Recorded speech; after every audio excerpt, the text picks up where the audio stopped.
Autre point important à prendre en compte avec le e-keyboard, c'est la consommation de l'engin.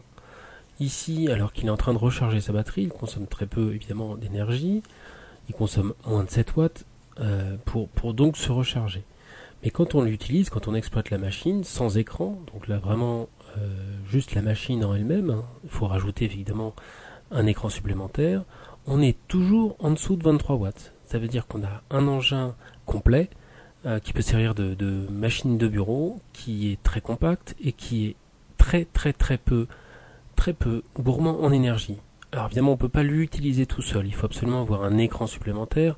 Il paraît à peu près impensable d'exploiter uniquement l'écran intégré à l'engin, mais c'est vraiment une solution qui est en dessous de 25 watts, donc si vous comparez ça avec une ampoule standard, vous avez vraiment une solution qui est très économe et qui peut se brancher sur un écran tout à fait standard LCD qui ne va pas non plus consommer énormément.